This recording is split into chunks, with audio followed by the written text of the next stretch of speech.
What's up everybody and welcome to the channel. In today's video, we're gonna take a look at the all-new 2024 Lexus GX550. This one is the Premium, which is actually the base model, starting around $64,200. Now underneath the hood of the new GX550, you're gonna find the twin turbocharged 3.4 liter 6-cylinder engine. It makes 349 horsepower, 479 pound-feet of torque, paired to the 10-speed automatic transmission with the full-time four-wheel drive system. This SUV weighs in at 5,500 pounds, towing capacity is 8,000 pounds. It also runs on a 21-gallon fuel tank.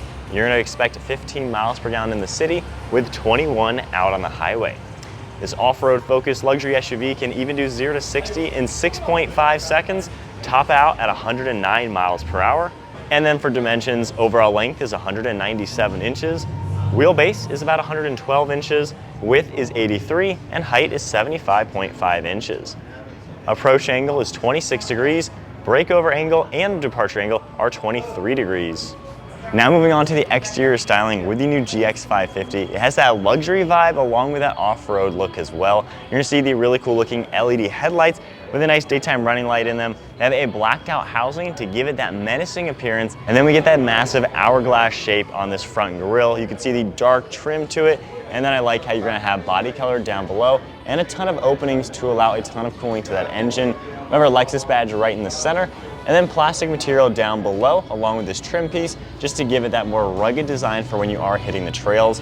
We have all of our parking sensors, headlight washers as well. And then on the hood, I like how the center actually dips downwards. It gives the driver a much better visibility, especially when you're hitting trails and you have these corner lines going around to kind of help you pinpoint where this SUV is. So it has a great front end appearance with a lot of sharp angles.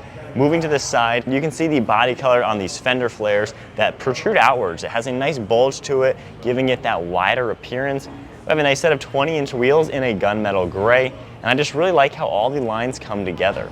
Now the entire side profile, this has more of that boxy look that we all love for off-road SUVs. A nice set of power folding side mirrors with camera as well as an integrated turn signal, body colored on the door handles. You're gonna see the black trim down below for the running boards along with the lower portion of the doors.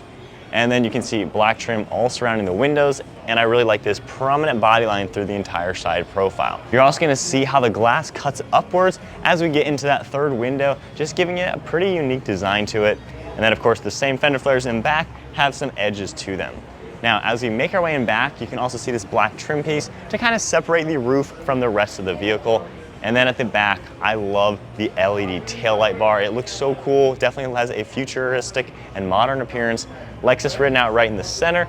You're gonna see the LED design for the taillights. And then we have more parking sensors down below, and then all this plastic trim. The whole lower portion bumper is finished in it. Once again, this is an off-road focused vehicle at the end of the day, so this is gonna help not get chipped up like if it were painted. And then we can see our cover right there for that trailer hitch receiver. We have the badge on the right side for GX550. And then one thing I really like, if you can press the button right here, it's gonna pop the piece of glass and we can lift this upwards and have pretty good access into the cargo area. Of course, you can see the third row seats, and if you fold that down, you're gonna get all the cargo space with easy access with this glass. And of course, we can easily close it up. And then to open this, you don't have the swing gate anymore, but we do have a power operated lift gate. You just press the button, of course, and it's gonna open up.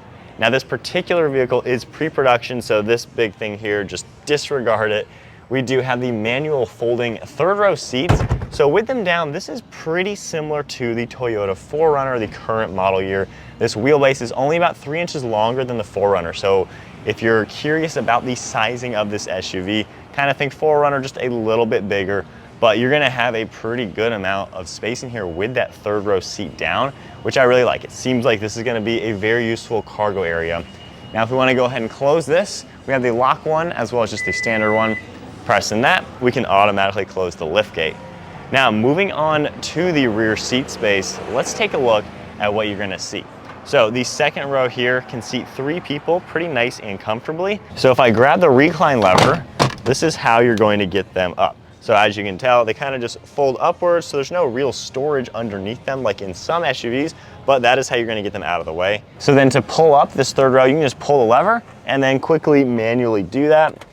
and they're locked into place. As you can see, this is how they look when they're in the up position. They are very compact. You just grab underneath this base, and that's gonna give you your base, and then you can manually push up this headrest. So now to climb in with the second row in this position, pretty easy, just kind of climb in as you'd expect, and from here, I can close that door. So I'm 5'11", so let's go ahead and get this seat into its position. So these are compact third row seats. This isn't like a crazy full-on luxury 3-row. This is good enough basically back here. So looking around, we have some storage on this left side, a USB-C port as well. Nice size window. There is an air vent up on the top of the ceiling along with a grab handle. And then at least these seats do have some maneuverabilities. If you pull this, that should pull the headrest down, so you're able to do that from the back. But then on the left side of me, there's actually a lever where I can recline the seats a little bit. Now, of course, that pre-production big thing in the back would probably stop these from going farther back, but it's not that bad. My head just barely is touching the ceiling. There's a dome light up here. But with this in the upright position, I do have good knee room. It is definitely just very low. So you're kind of on the floor, but it is useful. Now, if we go ahead and close this seat, and actually let's pop this seat back up. So once again, you pull that, do that, and then with this lever, we'll recline that. Mike's gonna go ahead and close down this second row seat. And when I pick this up, let's go ahead and recline it. So pull that lever up on the side, and putting this all the way reclined, my knees are pretty bad back here. So if I go ahead and take the camera, you can probably get a pretty good look at how everything looks. So as you can tell, it's kind of on the cramp side back here. So Mike, why don't you go ahead and unrecline the seat, get that out of the way. It's gonna get back out. So that's kind of the third row in the Lexus GX. It's decent, it gets the job done. It's better than nothing. Certainly is a tight area. And then climbing out, like you would expect, it is on the cramp side. So now let's move on to the second row seat. So with one hand, you can at least do all that. So from here, let's recline it, because in the upright position, that is uncomfortable.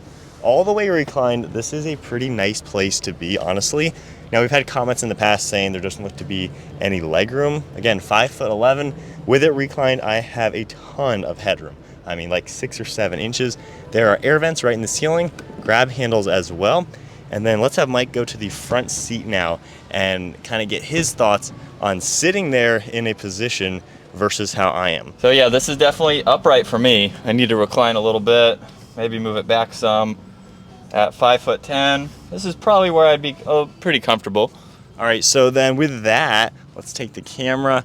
I still have good legroom. Now again, this is on the tighter side, and as you can tell, my knees do get close to the seat. They are just barely touching it.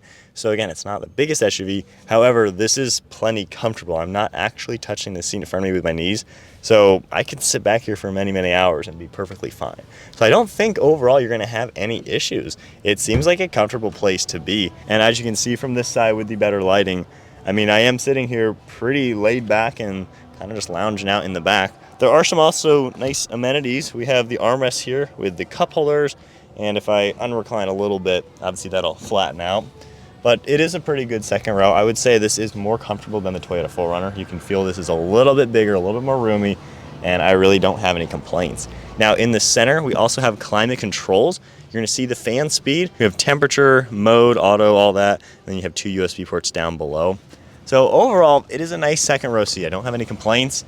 Along with that, we have our nice door panel. You can take a look at the materials. This does have a synthetic leather material, so it's not real leather or anything like that, but there's some nice brush trim accents, a little bit of padding right here. So it's nice. It's a nice place to be. And then taking a look at the passenger side before we hop into the driver's seat, once again, you have some plastic on the doors, has somewhat of a soft touch. This is pre-production, so it's not 100% sure.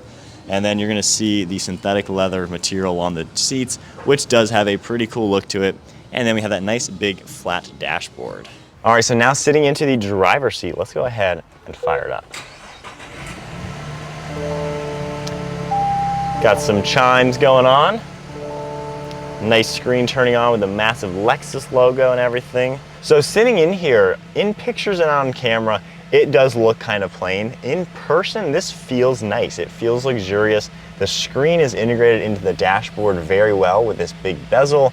I like how the dash is short, so it does give it a nice vibe. We have a really cool looking digital LCD screen right in the center. You can see that massive tach. We have the adaptive cruise. We have vitals on this left side. On the right side, you're gonna see the Max logo for the turbo boost. And then you can see your battery as well as fuel down below that. If I go through some of the buttons now, you can go left and right, configure a little bit. You can see average speed, MPG, things like that. All sorts of things, you can see that changing. So pretty cool. There's of course a lot more to go through than I can really show you. On the steering wheel, we have our cruise control settings on the right. We have lane keeping, of course, radar cruise control, some synthetic leather material on the airbag with your Lexus badge, Bluetooth and audio controls. Nice set of paddle shifters as well. The stalks also have a pretty good size to them. They seem pretty solid. On the left side, you're gonna see the tailgate icon along with interior dimming, one of your air vents. We have heads-up display system, and then on the far right side of the dash, you can see there is some storage down below. So nice to see just a little bit of that.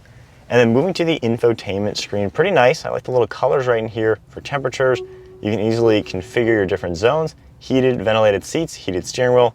If I toggle climate control, you can see that turn on, closing that. We have a few more items that are gonna pop up in here. And then we have the navigation system. So nice size view for all of that. We have audio controls, kind of similar to what you would see in other Lexus products. Driver assist, you have trip information, just a few more things. Going under settings, you can of course personalize a few things, adjust all sorts of things within the vehicle. More controls on the right, fan speed right in the center, and then you're gonna see the nice toggles with the cool display. So that is a pretty cool look to that. We can turn that on and off. Volume right in the center. We have the side mirror heater along with the defrost front one as well. And then going into reverse, we have a really nice backup camera. You can adjust some of the views as well. Pretty nice to see that. And then down here, we have some more items. So we have your drive mode. We can toggle this so you can see the screen, how we're gonna go into the sport mode. You can turn that left and right, go into eco mode. So basically 3 drive modes for this. And then coming back to the center, we have the drive mode right here. You can toggle this one, turn that on and off, and that will just adjust a little bit. We have the ECT second, traction control, tow and haul mode. And then for this center, you're gonna see that electronic park and brake with our brake hold. And then down here, since we have the full-time 4-wheel drive, we have 4 high and 4 low. You basically push this down to get into the 4 low.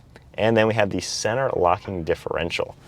And actually heard that lock, which is pretty cool. Now, higher trim levels, you will also have a secondary locking differential. Over here, we have 2 USB-Cs. Pull that down for a 12 volt, and then we can slide this to cover your cup holders. We're gonna have 2 of those down there. A wireless phone charging right in the center, which is an option. And then if we open this up, you have a nice size glove box in here with a lot of storage, and then a really good size armrest too. And then just pressing this button, we have a pretty good size for all that. Now up above, we have 3 garage door buttons on the underside of your mirror. You're gonna have your open and close, slide up and down as well for the glass. We have dome lights and everything. And then taking a look at these sun visors, pretty typical vanity mirror with a light. And this you're even gonna fold outwards, slide back and forth as well. Now this one has the normal sunroof. The higher trim levels, you can get a panoramic roof. So it's all the normal features you're gonna expect. But again, sitting in here, it feels nice. You have a nice upright position. The mirrors are pretty close to you, so it feels pretty cool.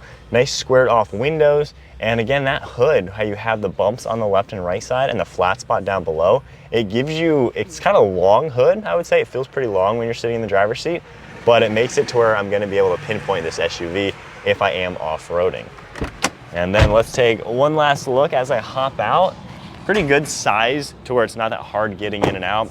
We do have power controls on the seat as well. But there's a full look at the all-new 2024 Lexus GX550. A lot of you commented about the second and third row. While it's not the biggest vehicle, it is more spacious feeling than a 4Runner. I think it's pretty usable if you're looking for a 2-row SUV, but you kind of want that third row just in case. I think this is gonna give you that. And at the price point in the mid-60s, doesn't seem all too expensive. It feels like a nice interior. Yes, there are some plastics and fake leather, so you're not gonna get the super premium materials of maybe a $100,000 SUV in today's market, but for the pricing, I feel like this feels like a very nice SUV. And I'm sure driving it with the power plant, with the capabilities, it's probably a pretty darn nice SUV to drive. But that is it for today's video. If you enjoyed it, give it a thumbs up, hit that subscribe button. Stay tuned for plenty more content, and I'll see you all in the next video.